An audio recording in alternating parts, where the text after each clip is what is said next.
on your side. This is WNCT 9 News at 6.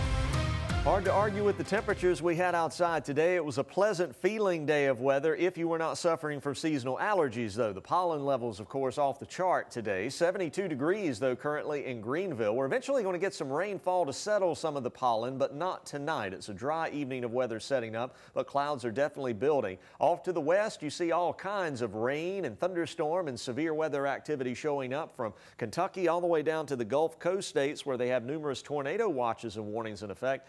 That cold front will head our way for Wednesday into Thursday, and a weather alert day is going into effect. We'll talk about the details of exactly what to expect and when. The longest running newscast in the East starts now. At this point, I can only say that through our investigation, we were able to determine that Josh Clausen is the responsible individual. A former missing man is now charged with murder. What authorities are saying about his case coming up. Plus, as the opioid crisis continues, more lives are being lost and at an alarming rate. Why this is happening and what experts are trying to do to help. And it's National Agriculture Day. I'm Caroline Boyer, live in Greenville with how the industry is benefiting the economy in the East. Good evening, everyone, and thanks for joining us. I'm Ken Watlington. Angie Casada is off tonight. We begin your news at 6 as a Maysville police officer is recovering after getting stuck in his crashed patrol car for over 2 hours. That was one of his childhood dreams of being a policeman. So, you know, it was kind of hard sitting there knowing somebody you've known for 5 years as a member of your department, just trying to figure out what can we do best to get him out in a timely manner. It's Maysville's Fire Chief Michael Jordan talking about the Monday night crash that resulted in this. 25-year-old officer Austin Golder was in the middle of a chase along NC Highway 58 when he crashed and ended up chest deep in water. Police say no arrests have been made as it pertains to that chase. They add they're now working on a description of the vehicle involved. Joshua Clausen faces attempted murder charges tonight in Carteret County. You may remember his name after he went missing for several days last year in the Croatan National Forest. Today, he made his first court appearance. Not on your side, Cheyenne Pagan joins us live from outside the courthouse in Beaufort. Cheyenne, you were inside the courtroom earlier today. What happened during that first appearance? It was a quick day in court for Clausen. The judge accepted the prosecution's request that he continues to be held without bond at the Carteret County Courthouse.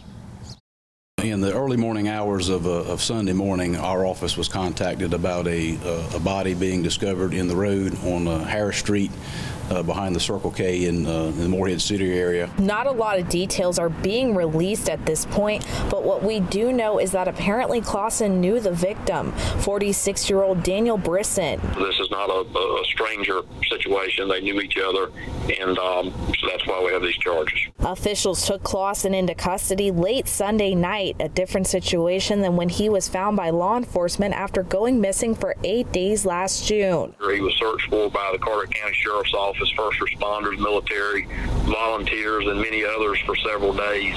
And then he just suddenly reappeared from Croatan National Forest. I personally thought that was suspicious at the time. I think a lot of folks did. Carteret County Sheriff Asa Buck says that he's not surprised by this coincidence. He does say, however, regardless of the type of situation, we investigate any number of different situations, and unfortunately we've had a lot of experience investigating homicides over the past number of years. And as this violent crime is shaking the community, Sheriff Buck wants everyone to know people who make these types of decisions to hurt people, you know, they need to know that they're going to be investigated and charged and prosecuted.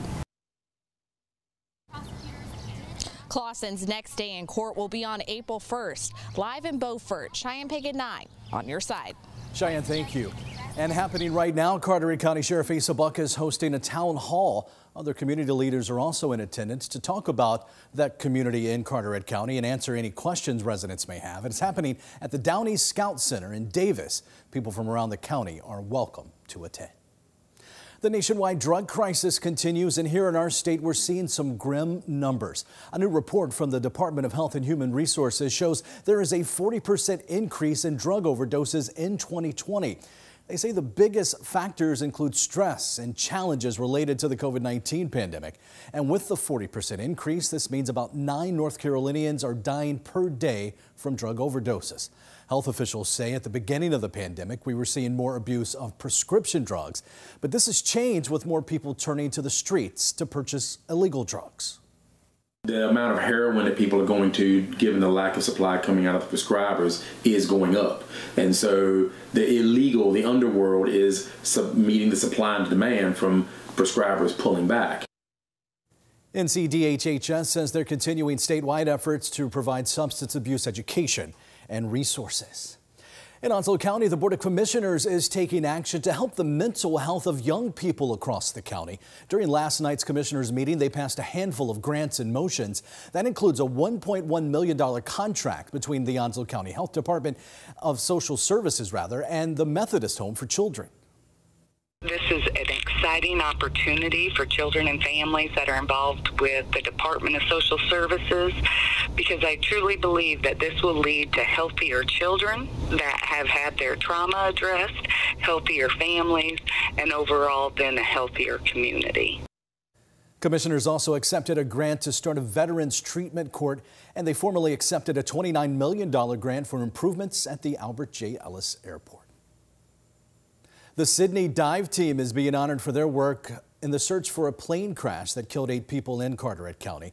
In a recent Board of Commissioners meeting, they were awarded a $12,000 donation for the countless hours spent searching for the aircraft and the victims of the crash. Dive Chief Stephen Swain shares how this will help in their ongoing efforts.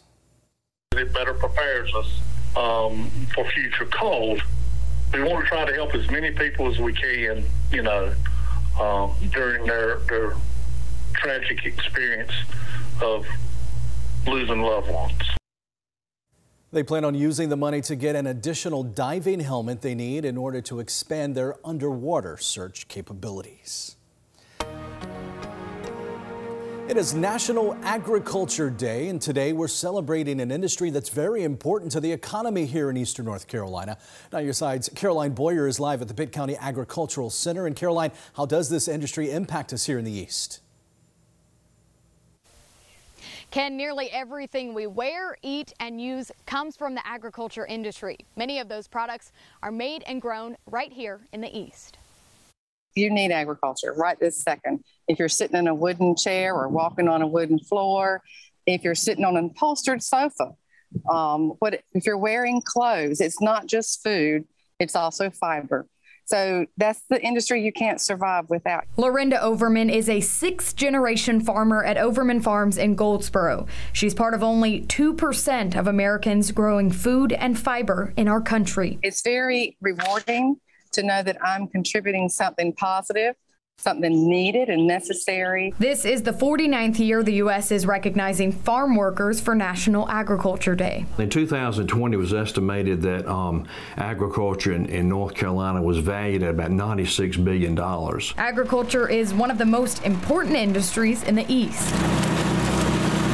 It has been a backbone of our communities and our economy for centuries. North Carolina is the top producer of several products. We grow 61% of all the sweet potatoes in the United States. We're number 2 in turkeys. We're number 4 in cucumbers. We're number 5 in peanuts and upland cottons. Much of that is grown locally, which experts say is great for economic development. Companies will look to locate where they can have access to the available land, to the water, which we have ample amount here, and just all the things that they need to be able to grow proteins and produces, which we have here. This entire week is National Agriculture Week, so you can continue to celebrate our farmers in the East in the coming days. Live in Greenville, Caroline Boyer, 9 on your side. There's a lot of folks right here in New Bern that either had a loved one there or knew somebody that was part of it, so it'll give them a place to come and reflect. New Bern will soon unveil this new 9/11 memorial. Next at 6, how that memorial will honor the lives lost. Also coming up next, your complete Storm Team 9 7-day forecast. We've had a quiet start, but it may not be a quiet midweek. We'll talk about the changing weather next.